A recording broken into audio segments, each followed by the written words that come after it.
तो आज हम बात करने जा रहे हैं प्रीस्ट 2 के बारे में। जी हाँ दोस्तों, ये एक अपकमिंग हॉरर मूवी है जो कि हमें 2026 में देखने को मिल सकती हैं। तो आज की इस वीडियो में हम इसी मूवी के बारे में बात करेंगे, इसके pre production, releasing, casting, fact, detail update, यानी टोटल मिलाकर सारी कुछ इन्फॉर्मेशन है वो इसी वीडियो में कवर करने वाले हैं। तो आप चैनल को जरूर से सब्सक्राइब कर लीजिएगा, बेल आइकन दबा कर इसे ऑल पर सेट कर दीजिएगा। आगे मैं इसकी और डिटेल आपको बताता हूँ। प्रीस्ट 2011 की अमेरिकी एक्शन हॉरर फिल्म है जिसका निर्देशन स्कॉट स्टीवर्ट ने किया है, जिसे कोरी गुडमैन ने लिखा है और इसमें पॉल बेटनी ने मुख्य किरदार निभाया है। ये ह्युंग मिन वू के इसी नाम के कोरियानी कॉमिक पर आधारित है, जो मोनोलिथ प्रोडक्शंस के कंप्यूटर गेम ब्लड से प्रेरित है। एक वैकल्पिक ब्रह्मांड में स्थापित जहां मानवता और पिशाच सदियों से युद्ध करते रहे हैं, अंतिम पिशाच युद्ध के बाद एक अनुभवी योद्धा पुजारी तब तक गुमनामी में रहता है जब तक कि उसकी भतीजी लिली कोलिंस का पिशाचों द्वारा अपहरण नहीं कर लिया जाता। ये फिल्म 13 मई 2011 को रिलीज हुई थी। फिल्म ने $60 मिलियन के उत्पादन बजट के मुकाबले बॉक्स ऑफिस पर $78 मिलियन से अधिक की कमाई की, लेकिन आलोचकों ने इसकी आलोचना की, जिन्होंने फिल्म की दृश्य शैली और कला निर्देशन की प्रशंसा की, जबकि फिल्म में शैलीगत क्लिच, लेखन, अभिनय, संपादन और एक्शन दृश्यों के प्रयोग की आलोचना की।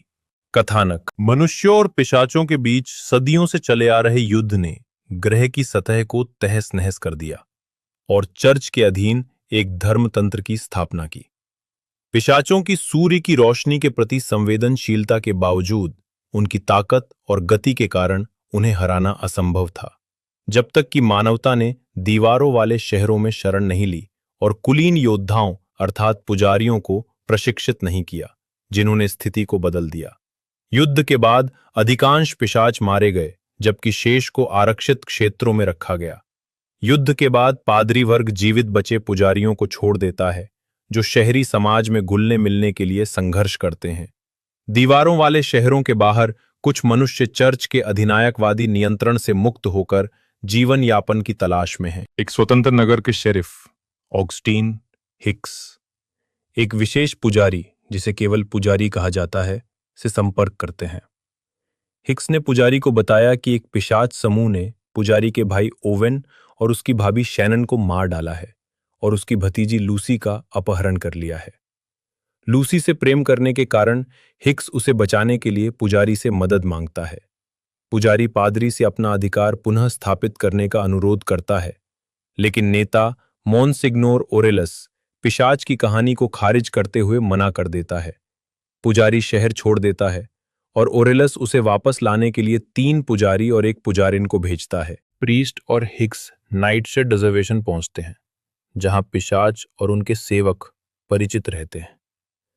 निवासियों द्वारा किए गए एक घात को विफल करने के बाद दोनों को पता चलता है कि ज्यादातर पिशाच 16 मीरा के पिशाच छत्ते में शरण लेते हैं, जिसके बारे में माना जाता है कि युद्ध के बाद उसे छोड़ दिया गया था। वहां उनकी मुलाकात प्रीस्टेस से होती है, जो उनके साथ जुड़ जाती है और चर्च के बजाय प्रीस्ट के साथ गठबंधन करना चुनती है। प्रीस्टेस और हिक्स एक विशाल हाइव गार्डियन को नष्ट कर देते हैं। उन्हें पता चलता है कि पिशाचों ने एक नई सेना तैयार कर ली है और जेरिको शहर की ओर एक सुरंग खोद ली है। रात होते होते ओरेलास के बाकी 3 पुजारी जेरिको पहुंचते हैं। एक बख्तरबंद गाड़ी आती है, जिसमें काली टोपी पहने एक शक्तिशाली व्यक्ति के नेतृत्व में पिशाचों का एक झुंड सवार होता है। जब पुजारी ब्लैक हैट के साथ आने के प्रस्ताव को अस्वीकार कर देते हैं, तो वो उन सभी को मार डालता है। अगली सुबह पुजारी, पुजारिन और हिक्स जेरिको पहुंचते हैं, जहां उन्हें शहर खाली और तीनों पुजारियों को सूली पर चढ़ा हुआ मिलता है। पुजारी ये अनुमान लगाता है कि पिशाच दिन में यात्रा करने के लिए ट्रेन का इस्तेमाल करते हैं और रात में आजाद शहरों पर हमला करते हैं, और उनका अंतिम निशाना दीवारों से घिरे शहर होते हैं। वो हिक्स को समझाता है कि शहर धुएं और राख के बादलों से ढके होते हैं, जो उन्हें हमेशा के लिए सूरज की रोशनी से वंचित कर देते हैं, जिससे वे पिशाचों के शिकार के लिए आदर्श जगह बन जाते हैं। हिक्स प्रीस्ट के ठंडे रवैये से नाराज हो जाता है। उसे लगता है कि अगर लूसी संक्रमित हो गई तो वो उसे मार डालेगा। प्रीस्टेस बताती है कि लूसी असल में प्रीस्ट की बेटी है। चर्च द्वारा गोद लिए जाने से पहले वो शैनन के साथ रिश्ते में था और फिर ओवेन उसकी सरोगेट बन गई। नाट्य विमोचन प्रीस्ट संयुक्त राज्य अमेरिका और कनाडा में 13 मई 2011 को रिलीज हुई थी। फिल्म की रिलीज की तारीख 2010 और 2011 में कई बार बदली। ये मूल रूप से 1 अक्टूबर 2010 के लिए निर्धारित की गई थी, लेकिन एक और screen James film resident evil आफ्टरलाइफ को स्थगित कर दिए जाने के बाद सप्ताहांत स्लॉट को भरने के लिए इसे पहले 27 अगस्त 2010 को स्थानांतरित कर दिया गया था। जब फिल्म निर्माता प्रीस्ट को 2D से 3D में बदलना चाहते थे, तो फिल्म को 14 जनवरी 2011 को रिलीज करने के लिए फिर से निर्धारित किया गया था। इसे फिर से 13 मई 2011 तक विलंबित कर दिया गया था ताकि फिल्म गर्मियों के दर्शकों को आकर्षित कर सके।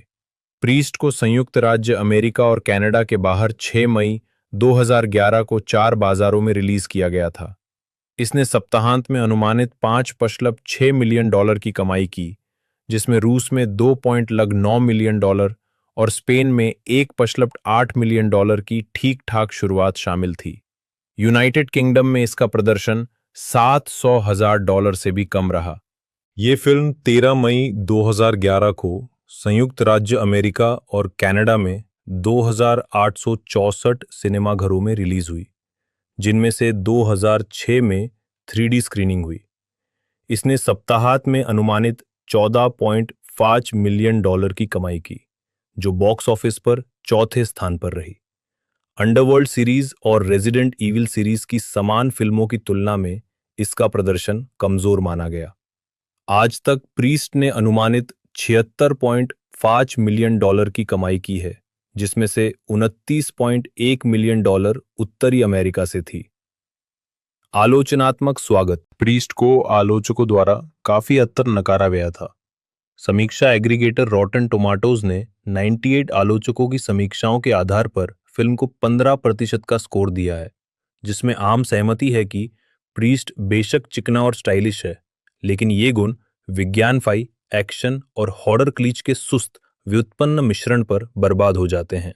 मेटाक्रिटिक में, जो मुख्य धारा के आलोचकों की समीक्षाओं को 100 में से एक भारित औसत स्कोर प्रदान करता है, फिल्म को 13 समीक्षाओं के आधार पर 41 का औसत स्कोर प्राप्त हुआ, जो मिश्रित या औसत समीक्षाओं को दर्शाता है।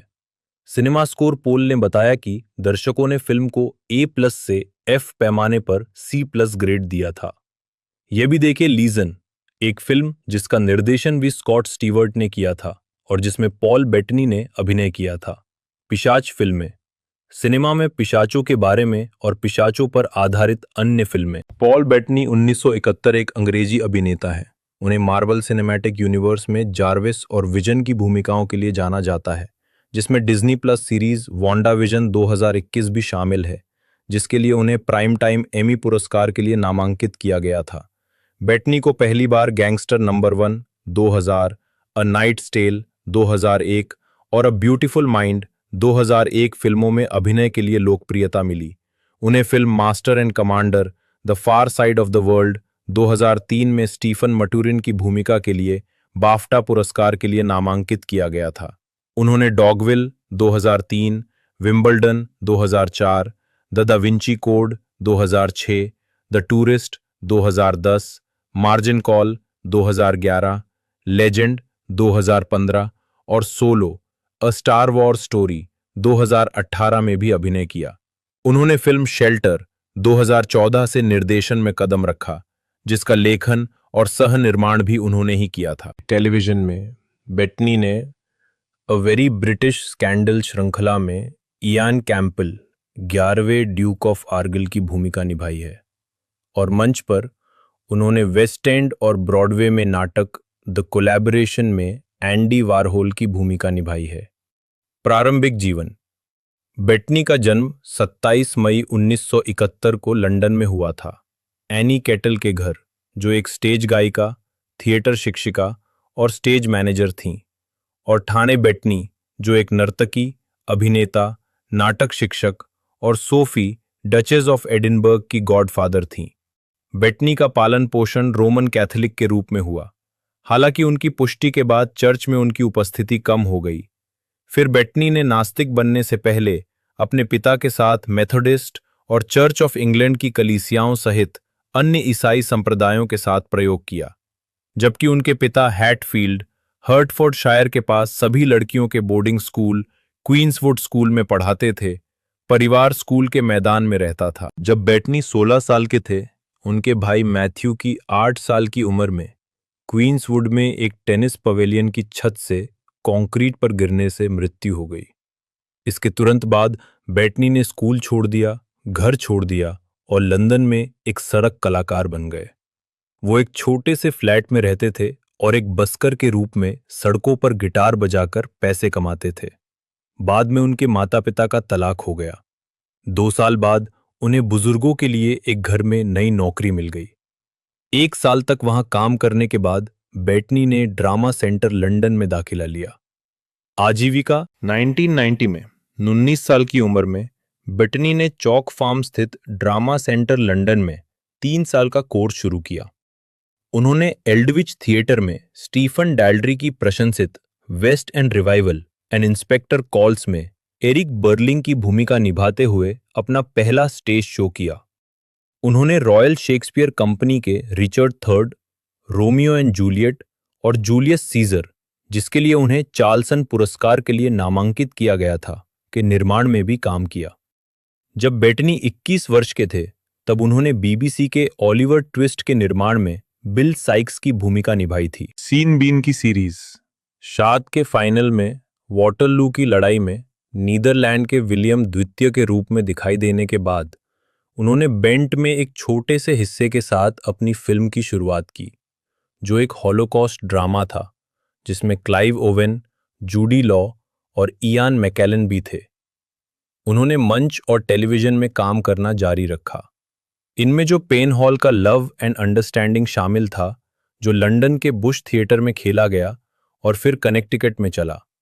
उन्होंने टेलीविजन प्रोडक्शंस किलर नेट और कमिंग होम में भूमिकाएं निभाईं, जिसके दौरान उनकी मुलाकात एमिली मॉर्टिमर से हुई और उन्होंने डेट किया। उनका अंतिम स्टेज काम रॉयल कोर्ट थिएटर में वन मोर वेस्टेड ईयर और स्ट्रेंजर्स हाउस में था।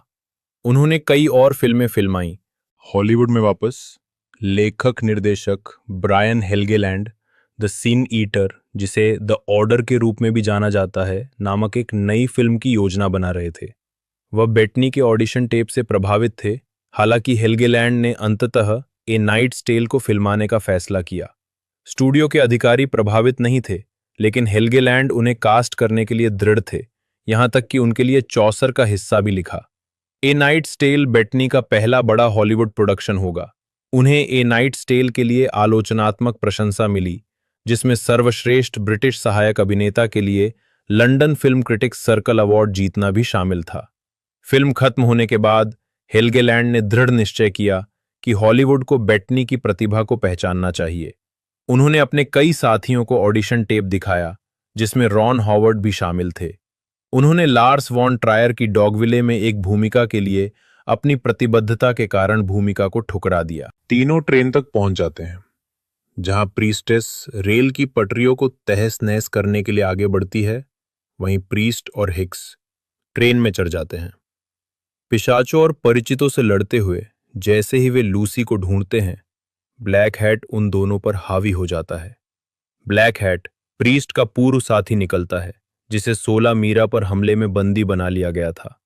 पिशाच रानी ने उसे अपना रक्त दिया, जिससे वह पहला पिशाच मानव संकर बन गया जो सूर्य पर जीवित बच सका। जैसे ही प्रीस्ट ब्लैक हैट से लड़ता है, लूसी को अपने माता पिता के बारे में सच्चाई का पता चलता है। ट्रेन के आगे पटरियों पर प्रीस्टेस कई परिचितों से लड़ती है, लेकिन एक विस्फोटक के डेटोनेटर को नष्ट कर देता है।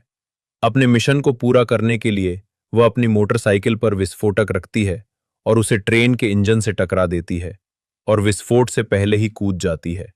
इसके बाद हुई पटरी से उतरने की घटना में पिशाच और ब्लैक हैट मारे जाते हैं, जबकि हिक्स, प्रीस्ट, प्रीस्टेस और लूसी बच निकलते हैं। पुजारी शहर लौटता है और प्रार्थना सभा के दौरान ओरेलस से मिलता है और उसे जली हुई ट्रेन के बारे में बताता है, जिसमें पिशाचों के शव तो हैं, लेकिन रानी के नहीं। वो एक पिशाच का सिर जमीन पर फेंक देता है, जिससे कमरे में मौजूद सभी लोग चौंक जाते हैं। ओरेलस इनकार करते हुए जोर देकर कहता है कि युद्ध खत्म हो चुका है। शहर के बाहर पुजारी की मुलाकात पुजारिन से होती है, जो पुष्टि करती है कि दूसरे पुजारियों को सूचित कर दिया गया है और वे जल्द ही उनसे मिलेंगे। ढालना पॉल बेटनी पुजारी के रूप में, कार्ल अर्बन ब्लैक हैट के रूप में, कैम गिगांडेट हिक्स के रूप में, मैगी क्यू पुजारिन के रूप में, लिली कोलिंस लूसी पेस के रूप में, ब्रैड डोरिफ सेल्समैन के रूप में, स्टीफन मॉयर ओवन पेस के रूप में, क्रिस्टोफर प्लमर मॉन्सिग्नोर ओरेलास के रूप में, एलन डेल मॉन्सिग्नोर चेम्बरलेन के रूप में, शैनन पेस के रूप में, मैटचेन एमिक, जैकब हॉपकिंस लड़के के रूप में, डेव फ्लोरेक क्रॉकर के रूप में, जोएल पोलिंस्की डॉक्टर टॉमलिन के रूप में, जोश विंगेट परिचित के रूप में उत्पादन। हमारी कहानी के पुजारी जेडी शूरवीरों जैसे हैं। उनके पास पिशाचों से लड़ने की अलौकिक क्षमताएं हैं और उन्होंने फिल्म शुरू होने से पहले ही मानवता को बचा लिया था। अब एक पीढ़ी बाद समाज युद्ध से आगे बढ़ चुका है और पुजारी बहिष्कृतों जैसे हो गए हैं। वे लगभग वियतनाम के सैनिकों जैसे हैं। समाज ने उन्हें दरकिनार कर दिया है और अब वे घृणा और भय का पात्र हैं। निर्देशक स्कॉट स्टीवर्ट द्वारा निर्देशित और कोरी गुडमैन द्वारा लिखित प्रीस्ट फिल्म मिन वू ह्यूंग द्वारा लिखित अलौकिक हॉरर और एक्शन कोरियाई कॉमिक्स प्रीस्ट पर आधारित है। इस परियोजना की पहली बार घोषणा मार्च 2005 में की गई थी, जब स्टूडियो स्क्रीन जेम्स ने गुडमैन की स्पेक स्क्रिप्ट खरीदी थी। जनवरी 2006 में एंड्रयू डगलस, जिन्होंने द एमिटिविल हॉरर का निर्देशन किया था, प्रीस्ट का निर्देशन करने के लिए जुड़े थे। जून 2006 में अभिनेता जेरार्ड बटलर ने शीर्षक चरित्र के रूप में अभिनय करने के लिए बातचीत शुरू की और फिल्मांकन 1 अक्टूबर 2006 को मैक्सिको में शुरू होने वाला था। फिल्मांकन आगे नहीं बढ़ा और 3 साल बाद निर्देशक डगलस की जगह स्टीवर्ट ने ले ली, जबकि बटलर की जगह पॉल बेटनी ने मुख्य भूमिका निभाई थी। स्टीवर्ट और बेटनी ने पहले स्क्रीन जेम्स फिल्म लीजन में साथ काम किया था। $60 मिलियन के बजट के साथ फिल्मांकन अगस्त 2009 में लॉस एंजलिस, कैलिफोर्निया में शुरू हुआ और ये नवंबर 2009 में समाप्त हुआ। यह फिल्म उस तारीख तक स्क्रीन जेम्स का सबसे महंगा उत्पादन था और 2018 तक ये अभी भी तीसरे सबसे महंगे के लिए बंधा हुआ है, केवल अंडरवर्ल्ड अवेकनिंग और रेजिडेंट ईविल रिट्रिब्यूशन से पीछे है। टोक्यो पॉप ने मिन वू ह्यूंग को वहां भेजा जहां उत्पादन हो रहा था, ताकि कॉमिक्स के निर्माता कला विभाग का दौरा कर सके और स्टीवर्ट के साथ फिल्म पर चर्चा कर सके। फिल्म कॉमिक्स से अलग घटनाओं की समय रेखा का अनुसरण करती है और विज्ञानफाई वेस्टर्न, साइबरपंक और पोस्ट एपोकैलिक विज्ञान कथा शैलियों के तत्वों को जोड़ती है। निर्देशक ने प्रीस्ट के पिशाचों को मूल रूप से मानव नहीं बताया और पिशाचों द्वारा काटे गए मनुष्य इसके बजाय परिचित बन गए। पिशाचों के विभिन्न रूप हैं, जैसे हाइव ड्रोन, संरक्षक और रानी। चूंकि पिशाचों को जल्दी से आगे बढ़ने का इरादा था, इसलिए वे फिल्म के लिए पूरी तरह से कंप्यूटर जनरेटेड थे। स्टीवर्ट ने कहा, वे हमारे दुश्मन हैं जिन्हें हम वास्तव में नहीं समझते, लेकिन हम सदियों से उनसे लड़ रहे हैं। वे रहस्यमय और अजनबी हैं और उनकी अपनी संस्कृति है। आपको लगता है कि वे सोचते और संवाद करते हैं, लेकिन आप वास्तव में ये नहीं समझ पाते कि वे क्या कह रहे हैं। निर्देशक ने प्रीस्ट को द सर्चर्स के प्रति एक श्रद्धांजलि भी कहा, जिसमें शीर्षक चरित्र जॉन वेन के चरित्र से मिलता जुलता है और पिशाच कॉमन्स के समान है। फिल्म का एनिमेटेड प्रस्तावना अमेरिकी एनिमेटर और निर्देशक जेंडी टार्टाकॉव्स्की द्वारा बनाया गया था। निर्माण टीम में शामिल हैं Michael De Luca, Josh Bratman, Sharina Carlson, Joshua Donen, Glenn S Gainer, Steve Galloway, Stuart J Levy, Michelle Peck, Nicola Stern. Bettany की अगली बड़ी परियोजना में उन्हें पीटर वियर की film master and commander the far side of the world में a beautiful mind के सह कलाकार रसल क्रो के साथ फिर से अभिनय करते देखा गया। सर्जन और प्रकृतिवादी स्टीफन मटूरिन की भूमिका के लिए उन्हें बाफ्टा नामांकन मिला और उन्हें British actor of the year, London film critics circle और सर्वश्रेष्ठ अभिनेता इवनिंग स्टैंडर्ड के लिए नामित किया गया। 28 जून 2004 को बेटनी और 13 अन्य अभिनेताओं को academy of motion picture arts and sciences में शामिल होने के लिए 2004 के निमंत्रण में शामिल किया गया था। डॉगविले और द रेकनिंग 2004 में सीमित सिनेमा घरों में रिलीज हुई थी। उस वर्ष सितंबर में बेटनी ने विंबलडन में अपने प्रमुख की शुरुआत की, जो कि कर्स्टन डंस्ट के साथ एक रोमांटिक कॉमेडी थी। फिल्म के कलाकारों ने उन्हें जॉन फेवरो से भी मिलवाया, जो उनके मैनेजर की भूमिका निभा रहे थे। एक रिश्ता जो वापस आ गया जब फेवरो ने उन्हें आयरन मैन में जार्विस की आवाज के रूप में कास्ट किया। 2005 के मध्य में बेटनी ने वैंकूवर, कनाडा में फायरवॉल फिल्माया। उन्होंने 2005 की शरद ऋतु में डैन ब्राउन के सबसे ज्यादा बिकने वाले उपन्यास पर आधारित और टॉम हैंक्स ऑड्रे टॉटो और इयान मैकेलन अभिनीत द विंची कोड फिल्म की शूटिंग की। फिल्म में उन्होंने सिलास नाम के एक ओपस देई साधु की भूमिका निभाई थी। 2007 में बेटनी अपने दोस्तों डैन फेडेनबर्ग और डोराली रोसन द्वारा लिखित देयर फॉर मी में अभिनय करने के लिए लंदन गए। 2008 में वे न्यू लाइन सिनेमा की पारिवारिक फंतासी इंक हार्ट में डस्ट फिंगर नामक एक अग्निभक्षक की भूमिका निभाते हुए दिखाई दिए। 2009 में वे क्रिएशन में चार्ल्स डार्विन के रूप में दिखाई दिए, जिसमें उनकी अपनी पत्नी जेनिफर कोनेली के साथ अभिनय किया। 2010 में बेटनी द टूरिस्ट में जॉनी डेप और एंजेलिना जोली के साथ दिखाई दिए और लीजन में महादूत माइकल को चित्रित किया, जो मानवता पर दैवीय प्रतिशोध को दर्शाती एक फिल्म थी।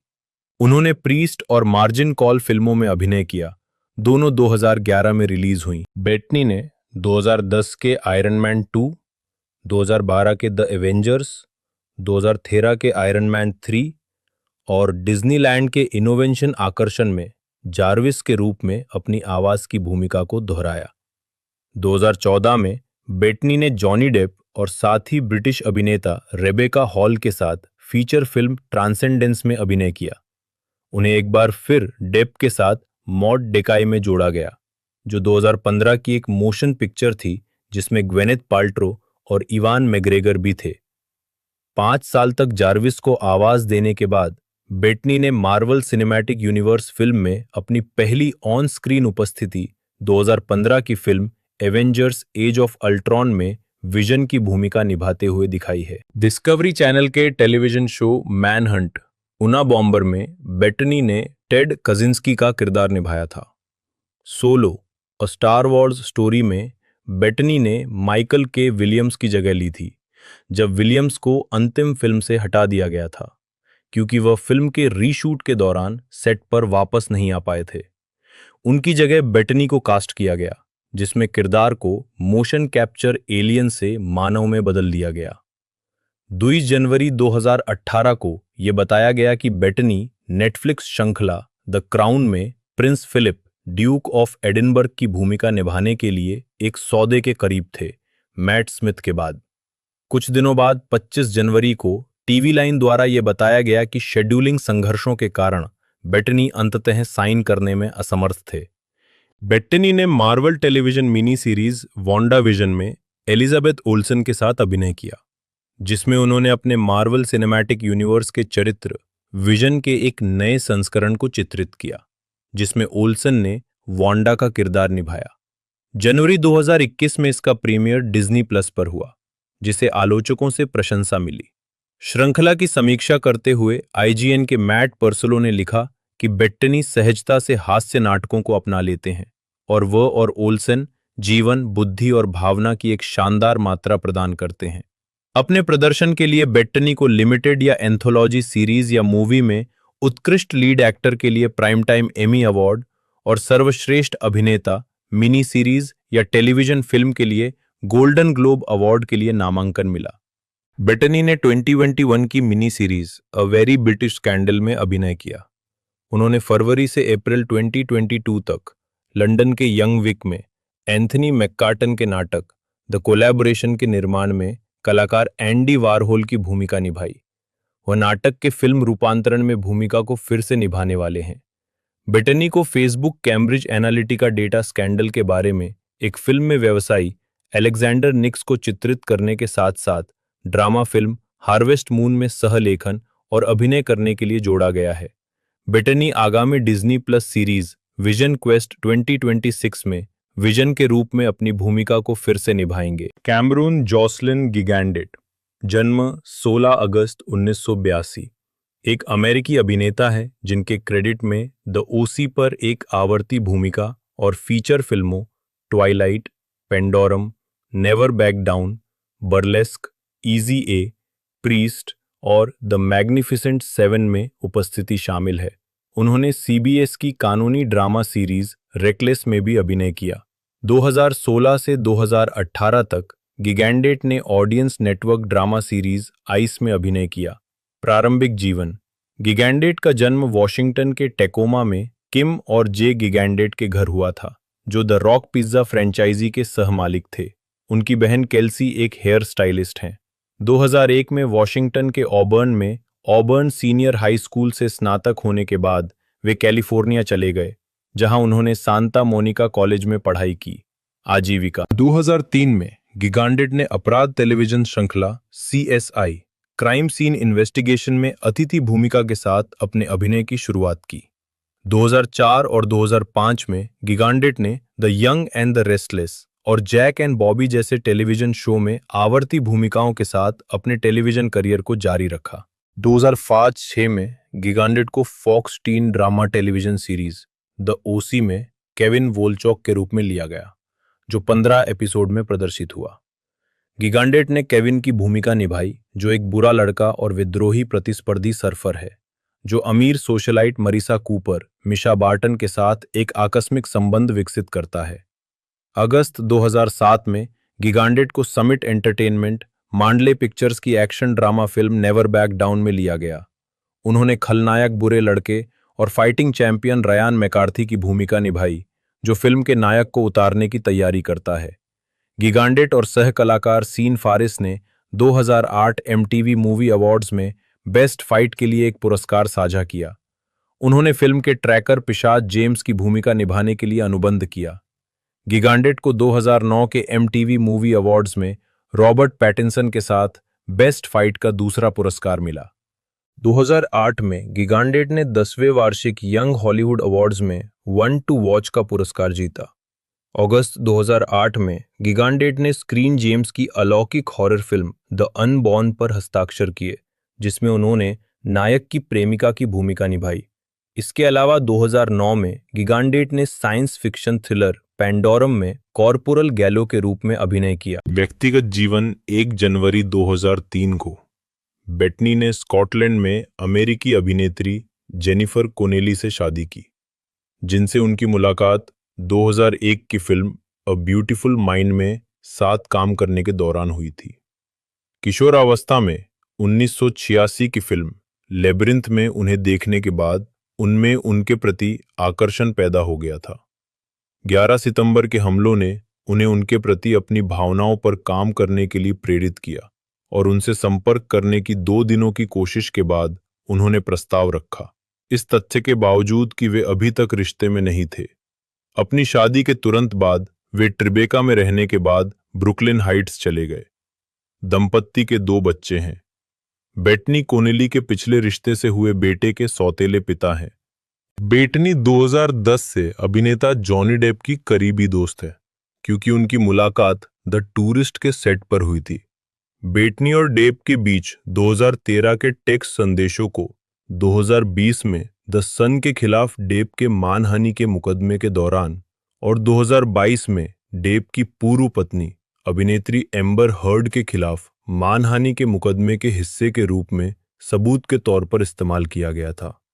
अभिनय श्रेय पतली परत वर्ष शीर्षक भूमिका नोट्स 1997, मुड़ा हुआ कप्तान 1998, द लैंड गर्ल्स फिलिप 2000, किस किस, सर्वकुंची मृत शिशु, क्वेंटिन, गैंगस्टर नंबर 1, युवा गैंगस्टर 2001, एक शूरवीर की कहानी जेफरी चौसर, एक सुंदर मन चार्ल्स हरमन 2002, मेरा दिल Ricky 2003, master and commander the far side of the world, doctor Stephen Maturin, Dogville Tom Edison 2004, हिसाब किताब निकोलस विंबलडन, पीटर कोल्ट 2005, खोई हुई आत्माओं की कहानियां, वाई खंड, Houston road 2006, firewall, Bill Cox, da Vinci code Silas 2008, iron man, Jarvis आवाज, मधुमक्खियों का गुप्त जीवन,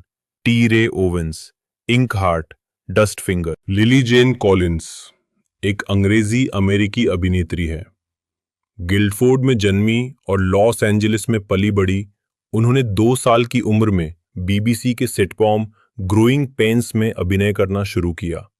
2000 के दशक के उत्तरार्ध में उन्होंने नियमित रूप से अभिनय और मॉडलिंग शुरू की और sports drama film the blind side में अपनी सहायक भूमिका से पहचान बनाई। उन्होंने कई फिल्मों में अभिनय किया, जिनमें horror film priest, thriller, abduction और फंतासी फिल्में मिरर मिरर और the मॉर्टल instruments, city of bones शामिल हैं।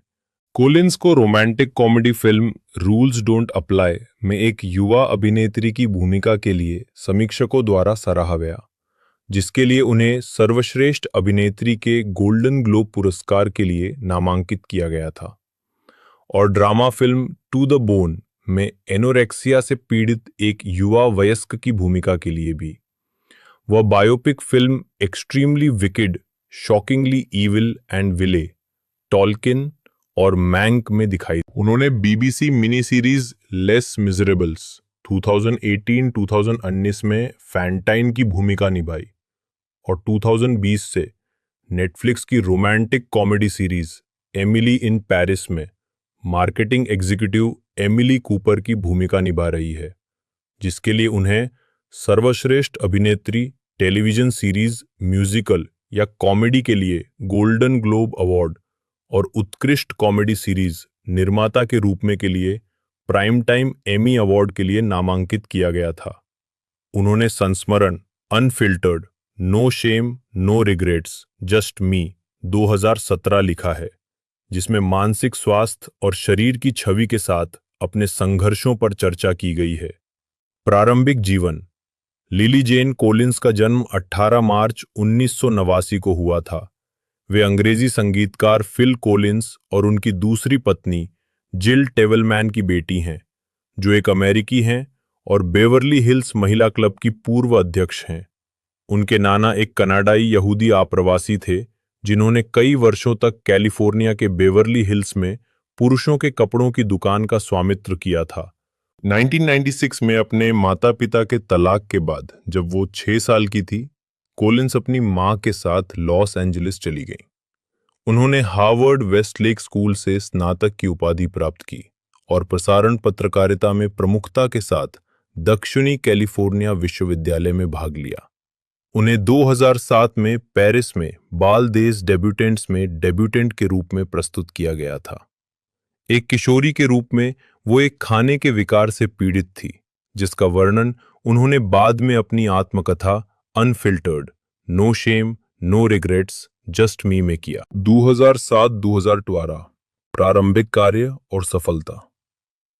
2012 टोरंटो अंतर्राष्ट्रीय फिल्म महोत्सव में कोलिंस ने 2 साल की उम्र में बीबीसी सीरीज ग्रोइंग पेन्स में अभिनय करना शुरू किया। 2000 में वो टीन ड्रामा सीरीज 90210 के 2 एपिसोड में दिखाई दी, जिसमें पहले सीजन का फिनाले भी शामिल था। उसी साल बाद में उन्हें फिल्म द ब्लाइंड साइड में ले एनी टूही, सैंड्रा बुलॉक का किरदार की बेटी कोलिंस टूही के रूप में अभिनय करके सफलता मिली। यह एक व्यावसायिक सफलता थी जिसने $250 मिलियन से अधिक की कमाई की और अब तक का सबसे अधिक कमाई करने वाला स्पोर्ट्स ड्रामा बन गया। 2011 में उन्होंने थ्रिलर प्रीस्ट में योद्धा पुजारी की बेटी लूसी की भूमिका निभाई पॉल बेटनी के साथ।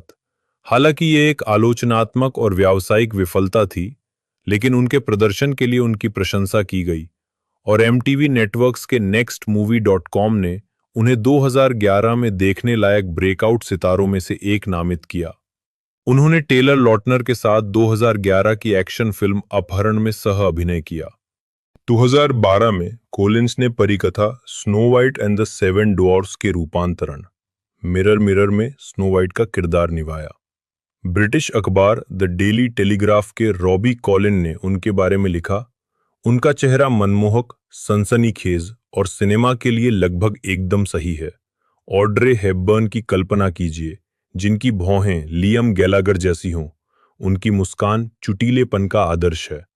कोलिंस ने इस फिल्म में अपने गायन करियर की शुरुआत की, जिसमें उन्होंने आई बिलीव इन लव का अंग्रेजी में पुनर्लेखन किया गया कवर गीत गाया। इसके अलावा 2012 में उन्होंने स्टक इन लव में सामंथा का किरदार निभाया। 2013-2016 प्रमुखता और आलोचनात्मक मान्यता में वृद्धि। 2013 वंडरकॉन में कोलिंस को शुरुआत में एविल डेड के 2013 के रीमेक में मुख्य भूमिका के लिए चुना गया था, लेकिन शेड्यूलिंग के मुद्दे के कारण उन्हें बाहर कर दिया गया। उन्होंने अगस्त 2013 में जारी M83 के संगीत वीडियो क्लाउडिया लुइस में एक पृथ्वी भ्रमण करने वाले एलियन की शीर्षक भूमिका निभाई। उन्होंने the मॉर्टल instruments cities of bones में क्लैरी फ्रे के रूप में अभिनय किया, जो कि द मॉर्टल इंस्ट्रूमेंट्स उपन्यासों की पहली पुस्तक का फिल्म रूपांतरण है, जिसे कैसेंड्रा क्लेयर ने लिखा है। इस भूमिका ने उन्हें 2014 में टीन चॉइस अवार्ड के लिए नामांकित किया। अक्टूबर 2013 में कोलिंस 30 सेकंड्स टू मार्स 2014 में कोलिंस ने लव रोजी के फिल्म रूपांतरण में रोजी डन के रूप में अभिनय किया। लव रोजी को नकारात्मक रूप से प्राप्त किया गया था, हालांकि उनके प्रदर्शन की प्रशंसा की गई थी। द आयरिश टाइम्स के डोनाल्ड क्लार्क ने उन्हें पूरी तरह से आकर्षक बताया था।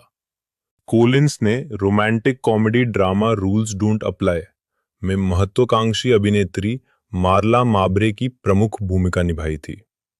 जब फिल्म नवंबर में रिलीज हुई तो इसे मिश्रित समीक्षा मिली और इसने अपने $25 मिलियन के बजट के मुकाबले $3.9 मिलियन की कमाई की।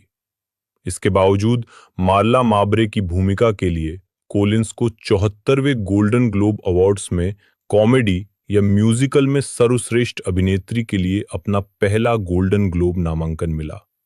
2016 में कोलिंस द लास्ट टाइकून के लिए निर्मित एक पायलट का हिस्सा थीं, जो एफ स्कॉट फिट्जगेराल्ड की आखिरी किताब द लास्ट टाइकून पर आधारित थी।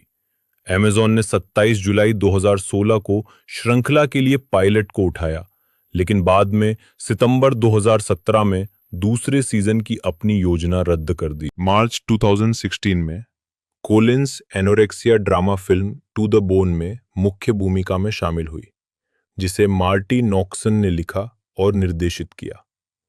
ये फिल्म एनोरेक्सिया नर्वोसा से पीड़ित 20 वर्षीय महिला एलेन का अनुसरण करती है। इसका प्रीमियर 22 जनवरी 2017 को सनडांस फिल्म फेस्टिवल में यूएस ड्रामेटिक कॉम्पिटिशन के एक प्रतियोगी के रूप में हुआ। इसे 14 जुलाई 2017 को नेटफ्लिक्स पर दुनिया भर में रिलीज किया गया था। जब फिल्म नेटफ्लिक्स पर रिलीज हुई थी तो इस बात को लेकर कुछ विवाद था कि क्या ये फिल्म खाने के विकार वाले लोगों के लिए ट्रिगर होगी। ये विवाद एक अन्य नेटफ्लिक्स के मूल शो 13 रीजन्स वाई से भी प्रभावित था, जब उस पर आत्महत्या को ग्लैमराइज करने का आरोप लगाया गया था। फिल्म के वर्जित विषय के बावजूद एलन के कॉलिंस के चित्रण को केंद्रीय भूमिका में लिली कॉलिंस का अनुकरणीय काम लॉस एंजलिस टाइम्स के जस्टिन चांग ने लिखा कि किसी दूसरी फिल्म में एलन की तीखी जुबान उसे नकारात्मकता का असहनीय स्रोत बना सकती थी, लेकिन कॉलिंस का प्रदर्शन उससे कहीं अधिक सूक्ष्म है और पटकथा उसे चरित्र के अधिक जटिल, कमजोर पहलुओं को उजागर करने का पर्याप्त अवसर देती है।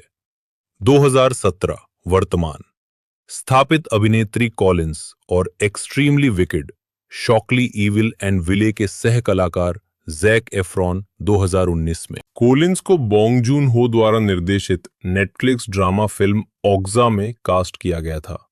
इस फिल्म में 2017 के कान फिल्म फेस्टिवल में मुख्य प्रतियोगिता खंड में पाल्मे डियोर के लिए प्रतिस्पर्धा की और इसके प्रीमियर के बाद 4 मिनट का स्टैंडिंग ओवेशन प्राप्त किया। इसे 28 जून 2017 को नेटफ्लिक्स पर रिलीज किया गया था। 2017 में यह पता चला था कि लेस मिजरेबल्स को एंड्रयू डेविस द्वारा टॉम शैंकलैंड द्वारा निर्देशित बीबीसी मिनी सीरीज में रूपांतरित किया जाएगा। कोलिंस ने पेरिस की एक युवती फेंटाइन के रूप में अभिनय किया, जिसे उसके अमीर प्रेमी ने छोड़ दिया, जिससे उसे अपने बच्चे कॉसेट की देखभाल अकेले करने के लिए मजबूर होना पड़ा। फिल्मांकन फरवरी 2018 में बेल्जियम और उत्तरी फ्रांस में शुरू हुआ। द इंडिपेंडेंट की एलेक्जेंड्रा पोलार्ड ने लिखा कि कोलिंस ने फौलादीपन और शालीनता के साथ दुखद फेंटाइन का किरदार निभाया है, एक शानदार प्रदर्शन में। जबकि एक अन्य आलोचक ने कहा कि लिली कोलिंस अपने प्रेमी द्वारा त्याग दिए जाने पर अपनी व्यथित आत्मा को गाकर व्यक्त नहीं करती हैं। इतना ही नहीं, उन्होंने मुझे अपने भावनात्मक रूप से समृद्ध प्रदर्शन से शुरू से ही प्रभावित किया। 2019 में कोलिंस ने जो बर्लिंगर द्वारा निर्देशित drama extremely wicked, shockingly evil and vile में जैक एफ्रॉन के साथ सह अभिनय किया। वह टेड बंडी की लंबे समय से प्रेमिका एलिजाबेथ केंडल की भूमिका निभाती हैं, जो यह स्वीकार करने के लिए संघर्ष करती है कि उसका प्रेमी एक सीरियल किलर है। फिल्म का विश्व प्रीमियर 26 जनवरी को सनडांस फिल्म फेस्टिवल में हुआ था। उस वर्ष भी कोलिंस ने जीवनी फिल्म टॉल्किन में लेखक J.R.R. टॉल्किन की पत्नी एडिथ टॉल्किन के रूप में सह अभिनय किया।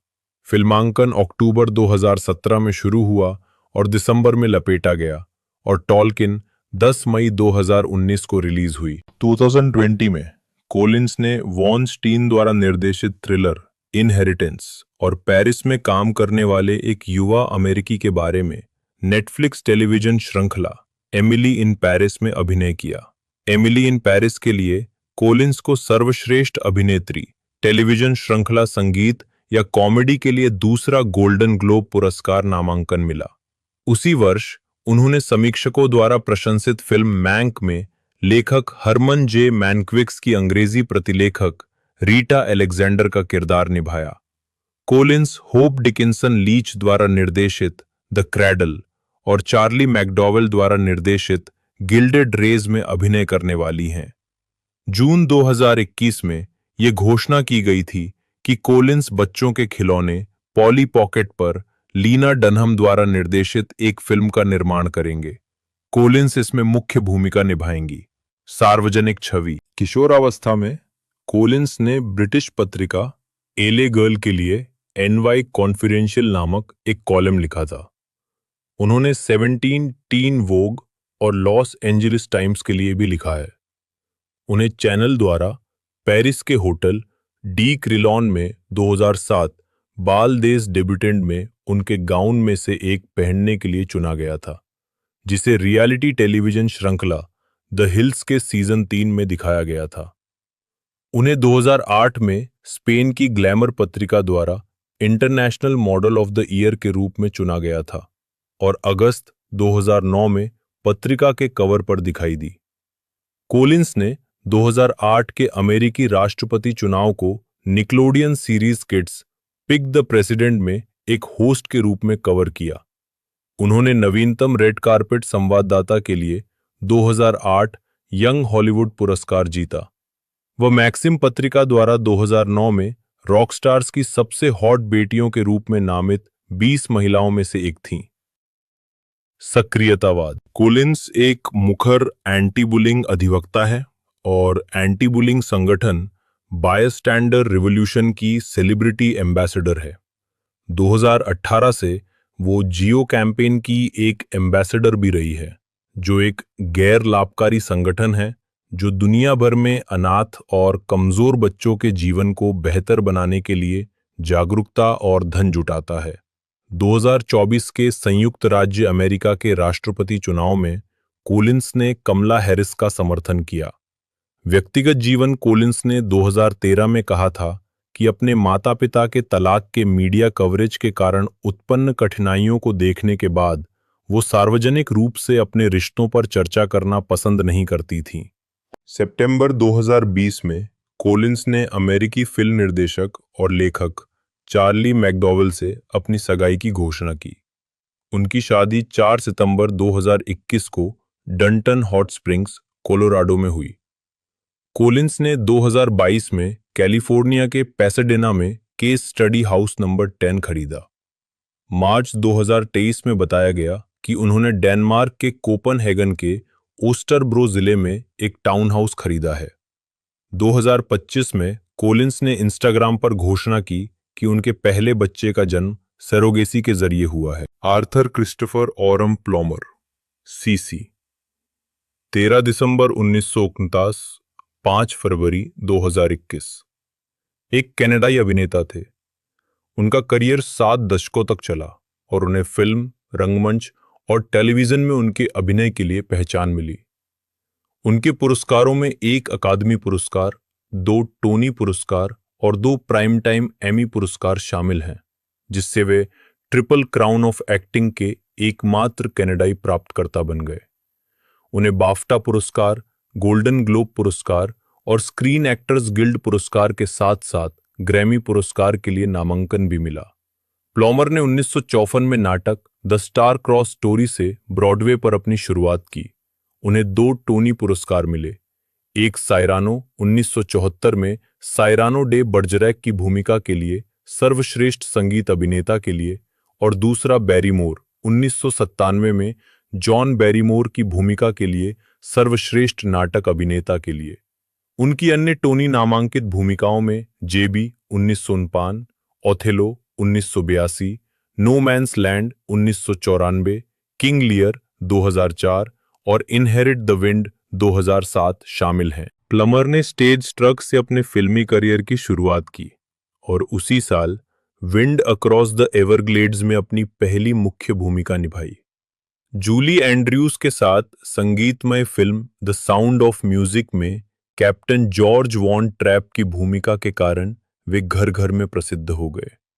इस दौरान उन्होंने the fall of the Roman empire, Waterloo और the man who would be king में अभिनय किया। प्लमर को कॉमेडी ड्रामा बिगिनर्स में एक बुजुर्ग समलैंगिक व्यक्ति की भूमिका निभाने के लिए सर्वश्रेष्ठ सहायक अभिनेता का अकेडमी पुरस्कार मिला। उन्हें ड्रामा द लास्ट स्टेशन में लियो टॉल्स्टॉय और crime thriller all the money in the world में जे पॉल गेटी के चित्रण के लिए उसी पुरस्कार के लिए नामांकित किया गया था। उन्हें the return of the Pink Panther, somewhere in time, the man who planted trees, Star Trek 6, the undiscovered country, Malcolm X, the insider, a beautiful mind, the new world, Syriana, inside man, प्रारंभिक जीवन और शिक्षा। Arthur Christopher ओम प्लॉमर का जन्म 13 दिसंबर 1929 को Toronto, Ontario में हुआ था।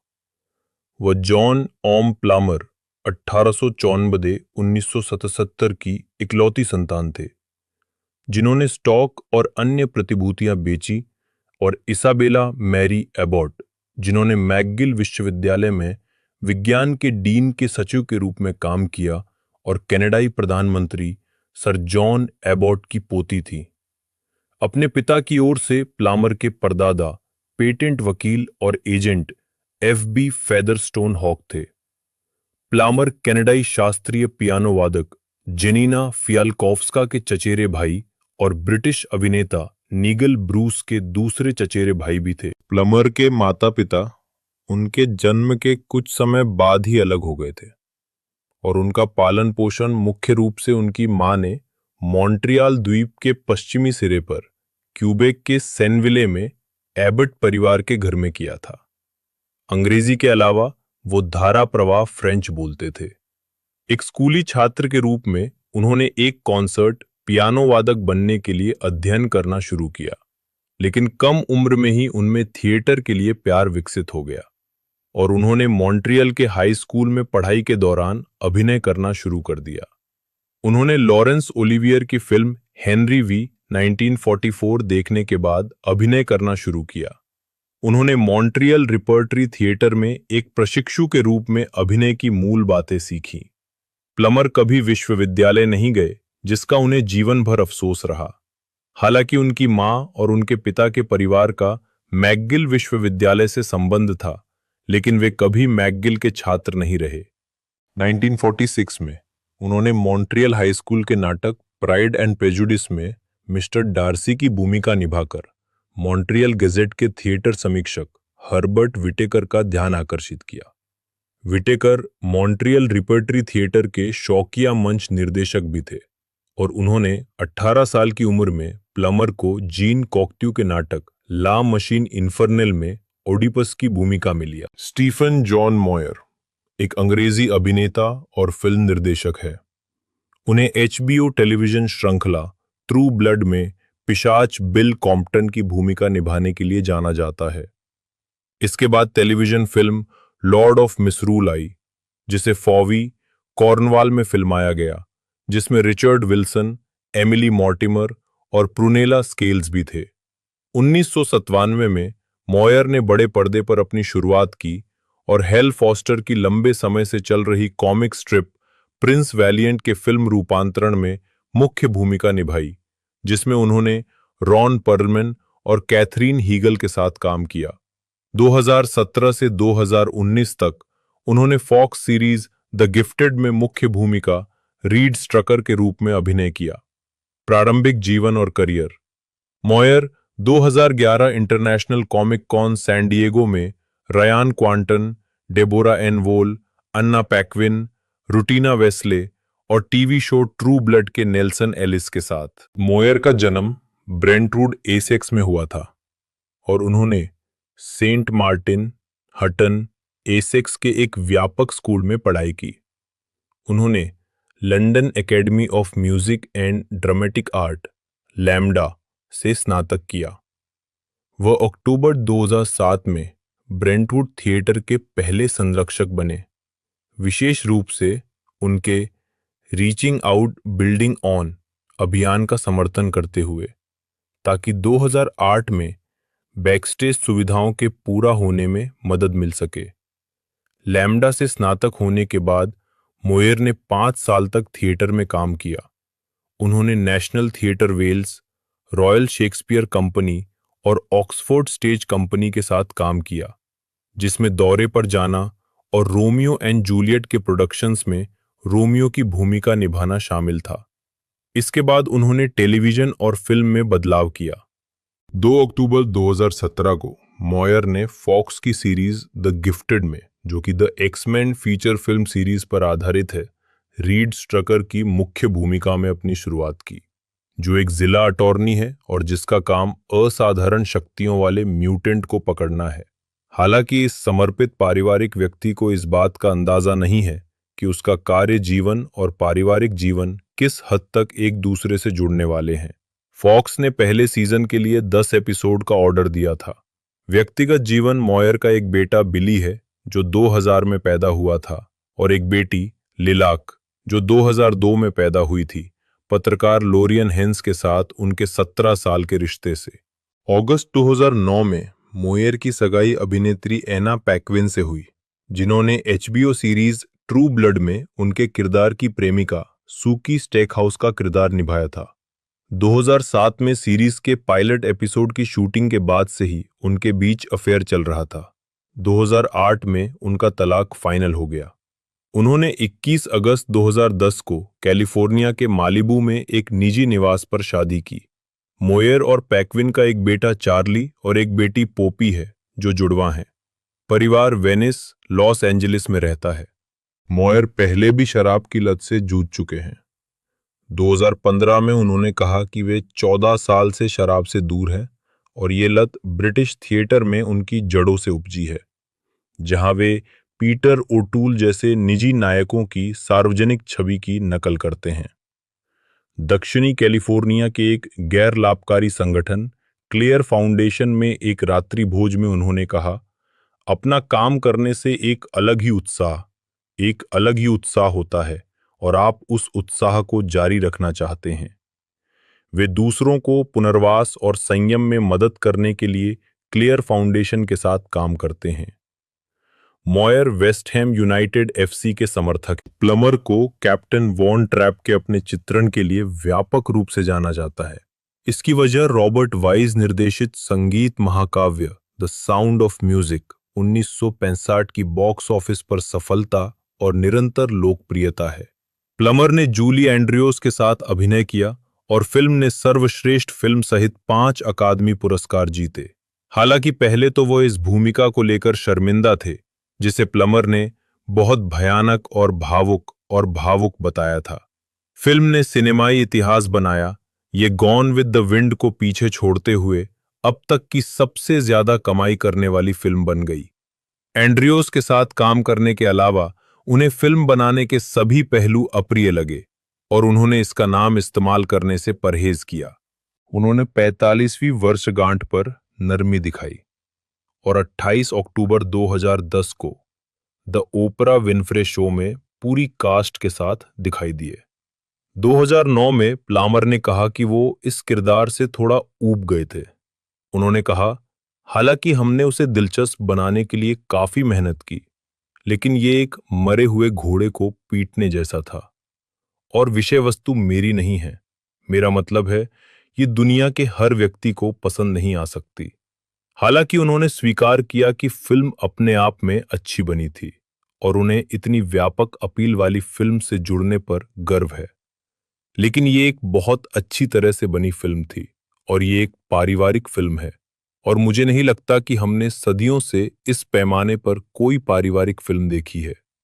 एक साक्षात्कार में उन्होंने कहा कि फिल्म बनाने की उनकी शानदार यादें हैं। वो इनसाइड डेजी क्लोवर में थे, फिर ट्रिपल क्रॉस में द्वितीय विश्व युद्ध के एजेंट एडी चैपमैन की भूमिका निभाई और the night of the generals में फील्ड मार्शल इरविन रोमेल की सहायक भूमिका निभाई। डॉक्टर डुलिटिल के फिल्म रूपांतरण के लिए प्लमर को रेक्स हैरिसन की जगह लेने के लिए चुना गया था। बाद में इस फैसले को पलट दिया गया, लेकिन फिर भी प्लमर को अनुबंध पर हस्ताक्षर करने के लिए $87,500 का भुगतान किया गया।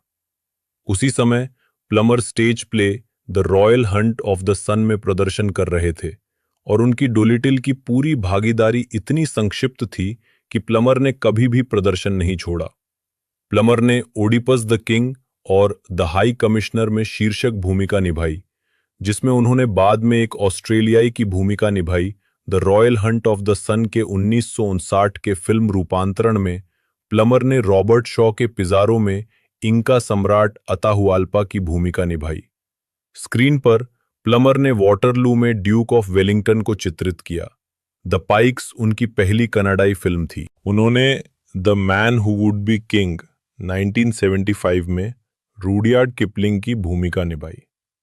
वो पीटर सेलर्स के साथ comedy the return of the Pink panther 1975 और इलियट गोल्ड के साथ द साइलेंट पार्टनर 1978 में भी दिखाई दिए। तो प्रीस्ट के पिछले पार्ट के बारे में बात कर ले, परफॉर्मेंस के बारे में बात कर ले, तो वो हमें 2001 से 11 में देखने को मिली थी और उस समय इसका बजट लगभग 60 मिलियन का था और इसके अंदर इसने जो कलेक्शन दिया 78.8 मिलियन का कलेक्शन इस मूवी ने दिया था, जो कि बहुत ही धांसू था उस दौर के अंदर और प्रॉफिटेबल एक तरह से ये मूवी रही थी।